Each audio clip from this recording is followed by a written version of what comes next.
बोल बांके बिहारी लाल की जय। 11 महारानी की जय। इंदिरा एकादशी महात्म्य। अश्विन मास के कृष्ण पक्ष की एकादशी। यह एकादशी पितरों का उद्धार करने के लिए भी होती है। युधिष्ठिर बोले, हे भगवान, अब आप कृपा पूर्वक अश्विन मास के कृष्ण पक्ष की एकादशी की कथा को कहिए। इस एकादशी का क्या नाम है, इस एकादशी का व्रत करने से कौन सा फल मिलता है, सब समझाकर कहिए। इस पर कृष्ण भगवान बोले, हे राजन, अश्विन मास के कृष्ण पक्षी एकादशी का नाम इंदिरा है। इस एकादशी का व्रत करने से समस्त पाप नष्ट हो जाते हैं। इस व्रत के करने से नरक में गए हुए भी पितरों का उद्धार हो जाता है। हे राजन, इस एकादशी की कथा के सुनने मात्र से ही वाजपेयी यज्ञ का फल मिलता है। प्राचीन सतयुग में महिष्मति नाम की नगरी में इंद्रसेन नाम का एक प्रतापी राजा राज्य करता था। वह पुत्र पौत्र धन धान्य आदि से पूर्ण, सदैव शत्रुओं का नाश करने वाला था। एक समय जबकि यह राजा अपनी राजसभा में सुखपूर्वक बैठा था, महर्षि नारद आकाश मार्ग से उतरकर वहां पे आए। नारद को देखकर राजा आसन से उठे, अर्घ आदि से पूजा की, आसन दिया। महर्षि नारद बोले, हे राजन, आपके राज्य में सब कुशल से तो है। मैं आपकी धर्म पारायणता देखकर अत्यंत प्रसन्न हूँ। तब राजा बोले, हे महर्षि, आपकी कृपा से मेरे राज्य में सब कुशल पूर्वक हैं। आपकी कृपा से मेरे समस्त यज्ञ कर्म आदि सफल हो गए हैं। हे देव, अब आपकी क्या आज्ञा है। इस पर नारद जी बोले, हे राजन, मुझे एक महान आश्चर्य हो रहा है। एक समय जब मैं ब्रह्मलोक से यमलोक गया, उस समय यमराज की सभा के मध्य तुम्हारे पिता को बैठे देखा। तुम्हारे पिता महान ज्ञानी धानी धर्मात्मा थे। वह एकादशी का व्रत के बिगड़ जाने से यमलोक को गए हैं। तुम्हारे पिता ने मुझसे तुम्हारे लिए एक समाचार भेजा है। आप मेरे पुत्र के पास जाएं।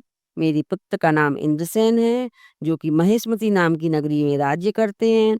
मुझे किसी पूर्व जन्म के बुरे कर्म के कारण ही यह लोक मिला है। यदि मेरा पुत्र इंद्रसेन अश्विन मास की कृष्ण पक्ष की इंदिरा एकादशी का व्रत करे, इस व्रत के फल को मुझे दे दे, तो मेरी मुक्ति हो जाए। इस लोक से छूटकर मैं स्वर्गलोक में वास करूं। तब राजा ने महर्षि नारद जी से पिता के ऐसे दुखपूर्ण वाक्यों को सुना तो उसे महान दुख हुआ। और इंदिरा एकादशी का व्रत की विधि पूछने लगे। नारद जी, आप मुझे एकादशी का व्रत की विधि बतलाइए। इस पर नारद जी बोले, हे राजन, अश्विन मास के कृष्ण पक्ष की दशमी के दिन प्रातःकाल श्रद्धा सहित स्नान करें। इसके पश्चात दोपहर को भी स्नान करना चाहिए। जल से निकलकर श्रद्धा पूर्वक पितरों का श्राद्ध करें।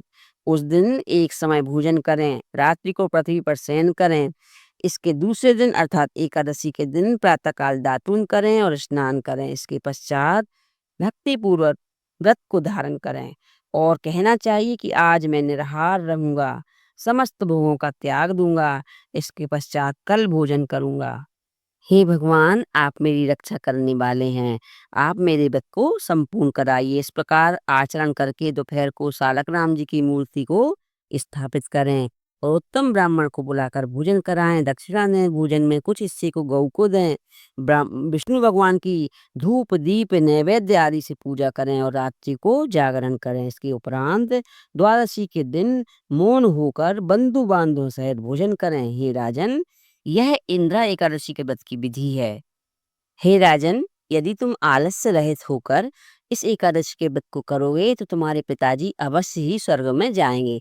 महर्षि नारद राजा को सब उपदेश देकर अंतर्ध्यान हो गए।